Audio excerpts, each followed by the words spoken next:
What makes a good protagonist? Someone you can follow and cheer on as they accomplish their journey. Video games give us the opportunity to play as these characters, allowing us to share the experience. That's where silent protagonists come in. Just because they don't speak a word doesn't mean they can't have an impact in whatever world they're in, and in more ways than just player action.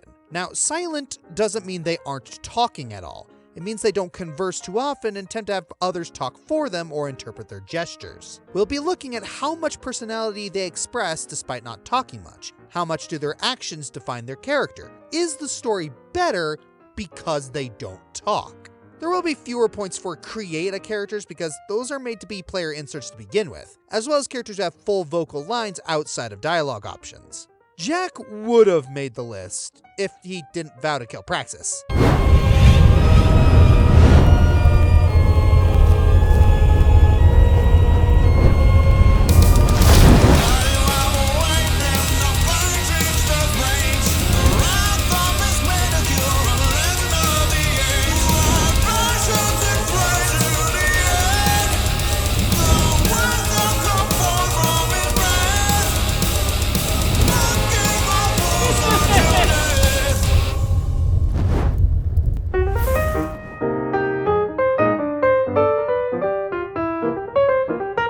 Pokémon is arguably the first franchise you think of when it comes to silent protagonists. Playing as a 10-year-old, leaving home to go on an adventure with your partners at your side to become the very best that ever was. You go on to get 8 badges, defeat an evil team bent on doing who knows what, and become the champion of the region. Pretty strong stuff.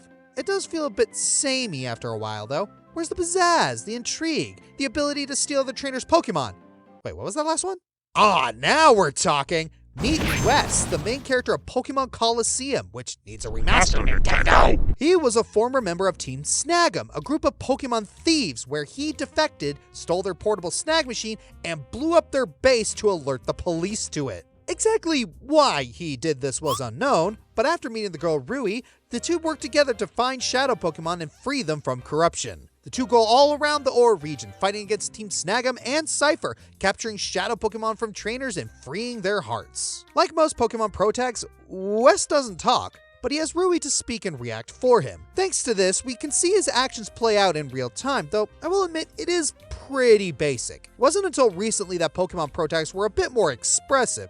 Usually they just stand there and smile while things go on around them. Though a lot of them do have personalities in spin-off games like Pokémon Masters, they also aren't silent there either. Wes is admittedly a victim of that, but what he does is so interesting and different from other Pokémon protags, it allows him to stand out. But man, with Pokémon starting, you know we got some really quiet superstars up ahead.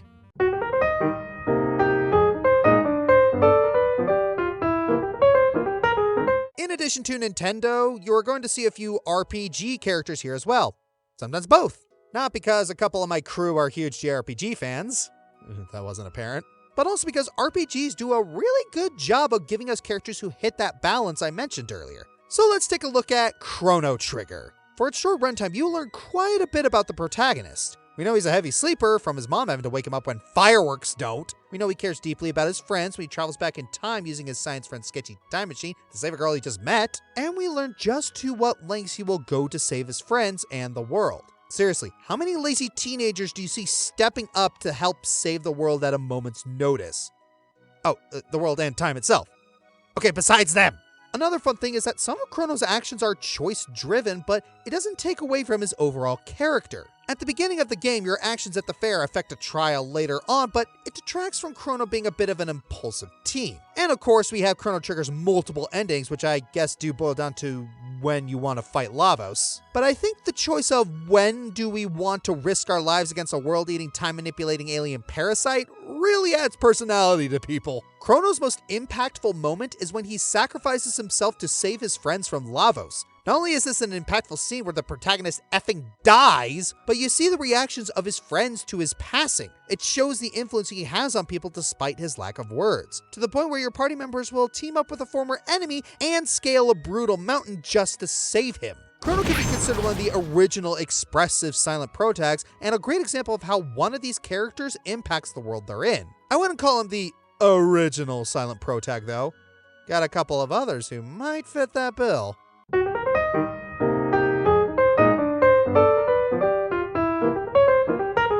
Here we go! Yep, it goes without saying that Mario is the precursor to the great silent protags of today. The cheerful and courageous Red Plumber is as malleable as he is versatile. Silent hero or not, he has seen many different takes all across media. Some are well and good, some debatable. In the case of the former, I'd argue there are two game series that did him the most justice: Legend of the Seven Stars and the Mario and Luigi series. In Mario RPG, our hero is the center of the game's most recurring joke: reenactments. Mario has a hilarious way of demonstrating exposition, from restricted yet over-the-top motions to transforming into different characters just like that. Yeah, we all had that phase where we main spy a certain way. And on top of that, there's just something cathartic about how violent he can be sometimes. He tried to throw hands with a 7-year-old, for crying out loud. The amount of slapstick and pride makes him one of the most enjoyable characters in the game. It says a lot when the protagonist people usually don't pay attention to turns out to be more expressive and dynamic than the fan-favorite ally whose dialogue is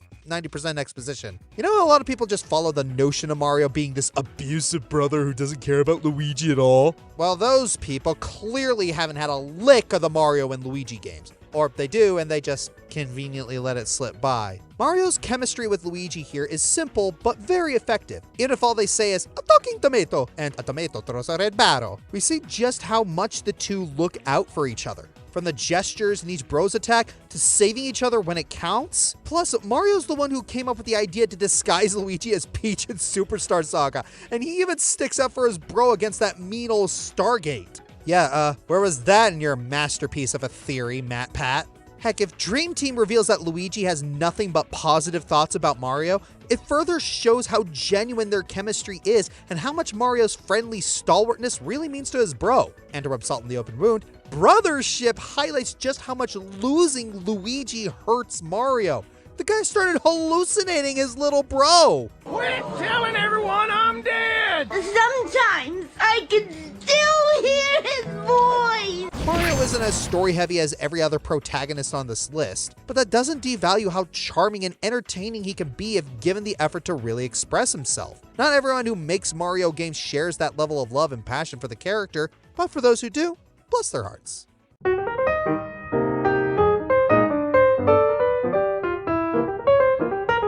By now, who doesn't know about the armored vixen of the Metroid series? Samus Aran, bounty hunter, galaxy protector, and one of the pioneers of video game heroines. Throughout the games, Samus rarely, if ever, speaks a single word. For the most part, the only real dialogue we get from Samus is her various grunts and death sounds in game. Part of this is because she's out in the field with no one to talk to. Even when Adam phones in with the usual "any objections, lady," she doesn't respond back, because she doesn't need words. Until she does. Usually the most we see her quote-unquote talking is when she's delivering internal monologues. The first time we see her actually speak is near the end of Metroid Fusion, where she's arguing with the computer. The first time we hear her voice outside of Smash is Other M, but I really don't want to count Other M. The only thing weaker than her characterization is her line delivery in the cutscenes. The thumbs up sign had been used by the Galactic Federation for ages. Riveting! And then came Metroid Dread, the true return to form of the franchise. Throughout the entire game, she has count 'em, 2 lines of dialogue in total. And the moment we hear them both, we are instantly floored. First, when she's talking to Quiet Robe, aka Exposition Burb. He gives her the breakdown on Ravenbeak, and her only response? Kino ulo turuta.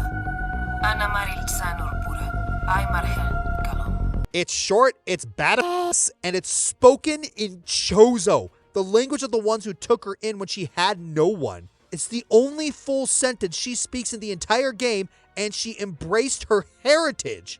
And the other piece of dialogue?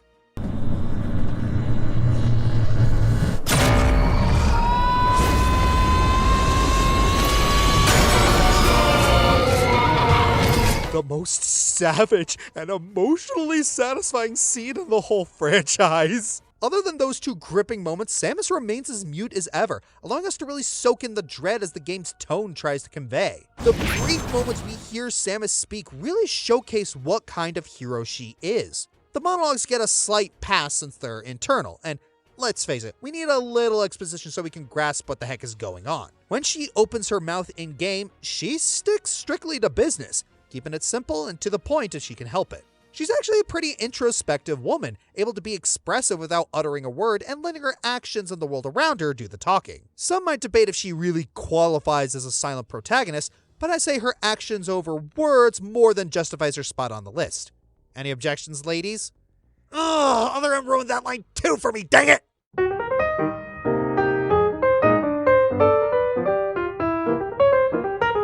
Oh look, another RPG protag, and from a game that we just talked about on my last countdown. Am I that repetitive? Anyway, hey look, we're talking about Sunny / Omori. When you first boot up the game, we play as the titular gothic anime teenager as we roam throughout white space. We meet up with our friends, and our best friend Basil shows us his photo album. But then he sees a particular picture that deeply unsettles him. Afterward, we must use the knife in our pockets to snap us out of white space where Sunny is properly introduced to us. Those of you who have played the game will know that Omori is actually an alternate personality conjured up by Sunny as a result of him disassociating himself from the reality of his older sister Mari's death. At this point, I can already hear the comments saying, "But Josh, Sunny is expressionless all throughout the game. How could he place this high?" To which I say, yes, he is expressionless.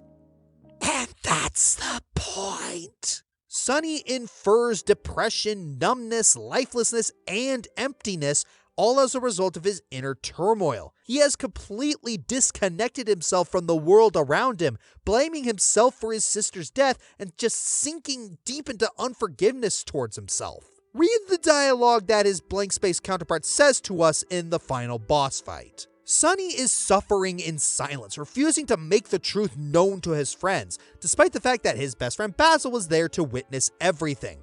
The only bit of dialogue we ever get from Sunny, if you make the right choices, is in the good ending, where he walks into Basil's hospital room and says to his friends, "I have something to tell you." This is all Sunny ever says in the entirety of the game, showing that he's been staying silent about how much his guilt has been hurting him for years. Also, look at the attacks that Omori has in white space. Mock, sad poem, painful truth, shun, guard. All of these relate to negative emotions and serve as a representation of Omori's real-world counterpart's own inner suffering. He also has attacks that use his knife, and I think you can connect the dots. With Omori being a psychological horror, it only makes sense that the most expression we get from Sunny is in his own mind. His outward expression is only a deadpan stare, but what he's inferring is a cry for help, an end to the torment, a desire to undo his fatal mistake. But he never can. The best case scenario for him is to forgive himself and tell his friends the truth. Several fan-made animations have been made of this where Sunny is at his most vocal and most emotional, dreading the reaction of his peers. Each animation has varying reactions to this news, but I think it's best left up to the interpretation of the player, just like Sunny's thoughts as a silent protagonist.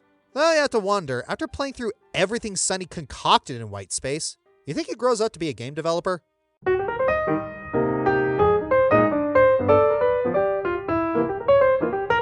With graphics getting more realistic, it's getting harder to make the old guard of silent protagonists. Dragon Quest creator Yuji Horii even joked that if you make characters who are silent and just stand there, they look like an idiot. Someone played Gen 6 and 7. It makes me wonder how a company would evolve a JRPG silent protagonist over 40 years. Well, we do get that with good old Ys and its protag, Adol Christin.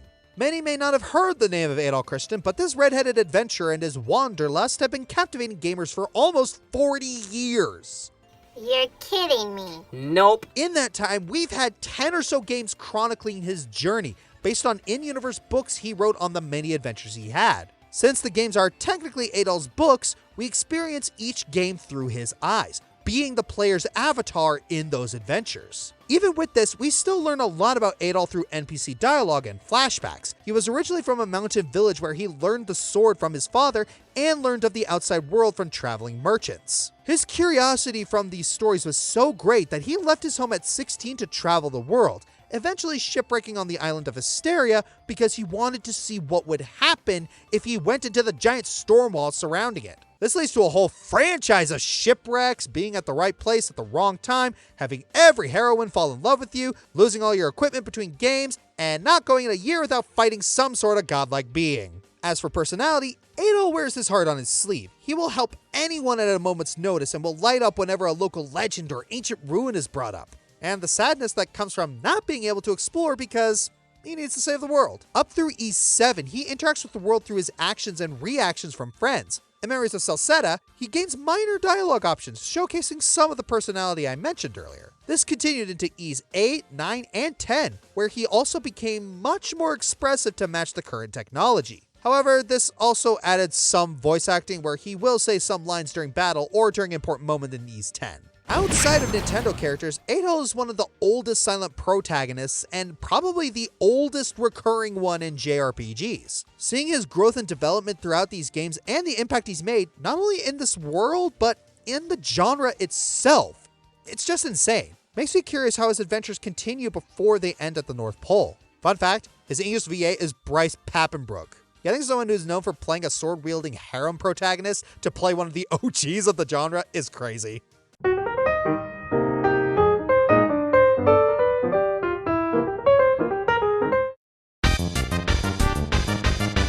Come on, we didn't spend 3 minutes on Kirby characters gushing about how incredible the pink puffball is and not put him this high on the list. He stands with Mario as one of the big two of Nintendo's all-star cast of heroes, and boy did he go through a lot to defend that spot. There's something so infinitely charming about this tiny, non-speaking creature just smiling away while steamrolling everything in his path. But he's no psychopath, mind you. He is Dreamland's hero for a reason, going from thwarting a greedy king and saving everyone's meals to having WWE throwdowns with Gygas's classmates. And on top of that, he shows genuine moments of kindness too. He's a good father figure, a supportive and trusting friend, and he even shows mercy to those who deserve it. It says a lot that Kirby is so pure-hearted that even Dark Mind couldn't corrupt him.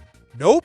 Even Shadow Kirby is so nice, he gives you items and abilities throughout all of Amazing Mirror. Why do I fix everything I touch? When you get down to it, Kirby is kinda Nintendo's Superman. His personality is more childlike, but he still upholds a lot of the same noble values while muscling all that planet-busting energy. On top of that hilarious dichotomy, he's a character worth all the love and respect he's garnered in his lifetime. And he did all of this with his only speaking words being hi and Poyo. Kirby remained one of Nintendo's most consistent and welcoming protagonists. Really, all we could ask from him is to keep shining a light on our dim lives by being the explosive, inspirational puffball that he's always been.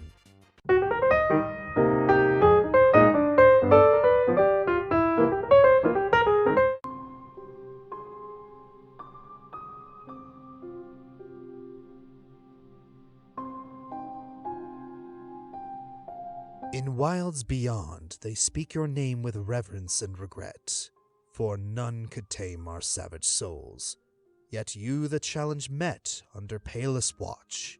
You taught, we changed, base instincts were redeemed, a world you gave to bug and beast, as they had never dreamed. Oh, Hollow Knight, a perfect blend of loneliness, darkness, beauty, and unadulterated masochism wrapped in ribbon and tied with a bow. With bugs! A prince above all other bugs, the being known as the titular Hollow Knight, or Pure Vessel, was a child of the Pale King that succeeded in containing the Radiance due to its mindless, susceptible, voiceless, and, well, hollow nature. Succeeded, that is, after hundreds of thousands of failed attempts and murdered bug children. You play as this lovable little critter, simply known as the Knight, who is also quite voiceless and void. It's just a baby. Through a series of memories, battles, and exchanges with your badass sister Hornet, it's revealed that the Knight is another child of the Void and the Pale King. Many silent protagonists retain their speechlessness because they're meant to be a self-insert, or overall more simplified character in order to relate and appeal to the masses. The Knight is not meant to be like you, the player. As a matter of fact, he's only meant to relate to the other husks, except, living to tell the tale. Except he can't tell it because he's silent. Point blank, this character is designed to be silent. The story revolves around his silence and reveres those in hollowness silent enough to make room in their darkness-ridden body for discount Volcarona. If the Knight spoke, it would become a failed husk. If it so much as uttered a word, it would not be able to contain the radiance after it bled from the Hollow Knight. One single solitary word, and it would become an infected menace and probably explode on impact. Right, the Hollow Knight guy. He was the ideal being to contain the infection until you, the Knight, came around. Assuming you play to a particular ending, now it is you who contains the parasitic light. You have surpassed the pure vessel as the ideal, voiceless, mindless husk so empty that it will restrain the enemy. So empty, so hollow. Don't you love a title that shifts meaning as you go through a game? Honestly, The Knight, now deemed quite hollow, is the perfect silent protagonist from a functional story and world-building perspective. Why is it scratching the top 3 and not triumphing the entire list? Due to the Knight's stagnant emptiness that warrants it as the perfect vessel, there's not a whole lot to the character. Go on, tell me about the Knight besides the fact that he's the protag, is a Prince of Hollowness, and eventually contains the infection. Yeah. Now, adding much more to the Knight's lore would annihilate what makes it such a strong silent hero and probably wreck the plot of the game. But the top 2 just have a little more substance, and in a way that fits their own stories just as well. Maybe they'll explode from being too interesting too.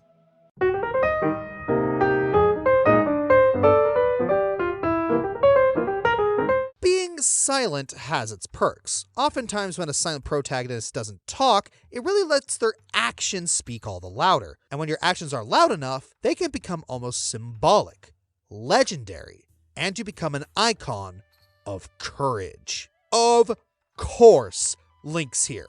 The hero of legend, bearer of the Triforce of Courage, and local dork in about half of his games. But the interesting thing about Link is, reincarnation aside, they're all technically different people. Every Link has his quirks, his own unique background and hobbies, and some of them have hiccups about dedicating themselves to the whole hero thing. But which Link suits our purposes here? Which is the Link that most embodies the silent hero archetype? Well, let's journey on over to the distant future in whatever timeline Breath of the Wild takes place in, and look at the hero of the wild. By the time we've met this Link, he's already well established as Zelda's personal knight, and the flashbacks we get show him laying down his life for her time and time again. But once Hyrule falls into chaos, he's gravely injured and put into stasis for the next 100 years. Now Link's a fish out of water with a case of amnesia, but no less committed to his duty.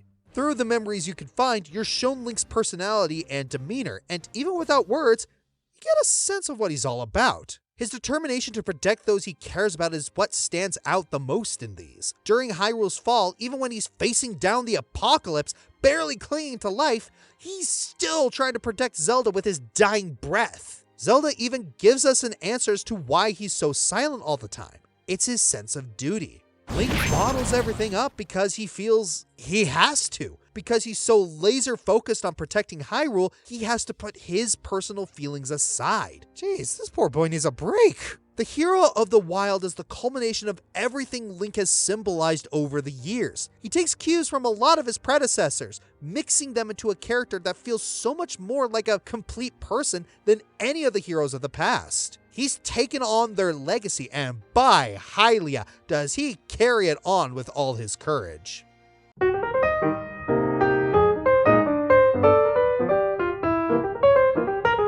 Isaac Clarke, Dead Space 1. He's silent because it helps cope with... Chris, Deltarune. Toby Fox asks the real questions like, what if the silent protagonist didn't like you controlling them? Cube, Live Alive. He just wants to help. Astrobot. I really hope we see more of this goofy little guy. Ori in the Blind Forest. Aw, he's so silently marketable.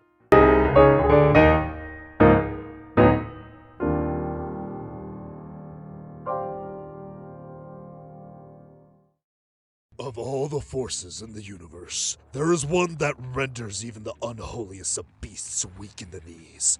A mortal that storms the gates of hell itself, gunning down any entity foolish enough to stand in his way. He speaks not a word, but once you see him coming, you know he's not trapped with us. We're trapped with him.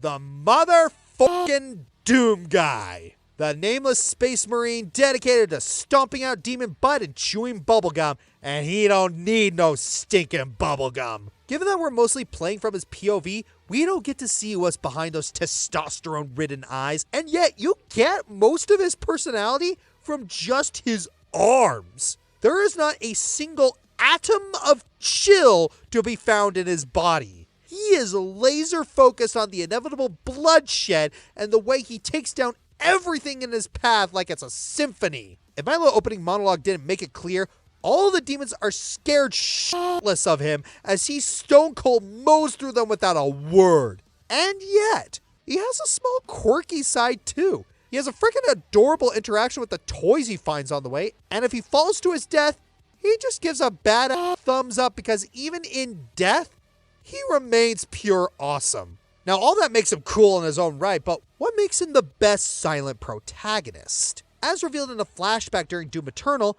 there was a time when he could speak perfectly fine. But this was before he became the unstoppable juggernaut we know today. Once he armored up, he took a vow of silence so he could properly focus on the task at hand. And he's kept that silence going ever since. Except for one singular moment. When he confronts the Dark Lord of the Infernal Realm, basically the overarching baddie of the whole franchise, the Evil One asks if he has any last words before he kills him. And with his helmet removed, all the Doom guy can say is...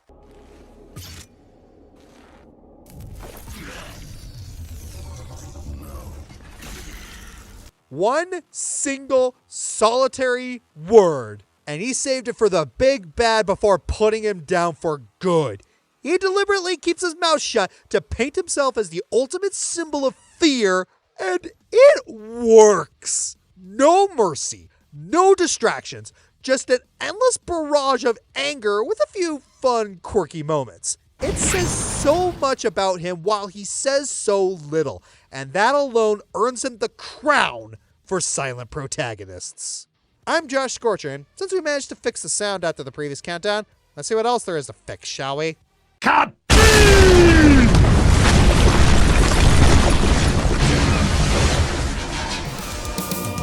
Hey everyone, this is Josh. If you like this video, please like, subscribe, leave a comment, and share the video around. Please check out my other social media like my Twitter, Twitch, and Tumblr. Check out my other channels such as Joshua Burner for reactions and other stuff, Dragon Fighter Gaming for tabletop, and Bob Equestria for cartoons. Consider checking below the video and donating to my Patreon, Streamlabs for my merchandise, or becoming a YouTube member.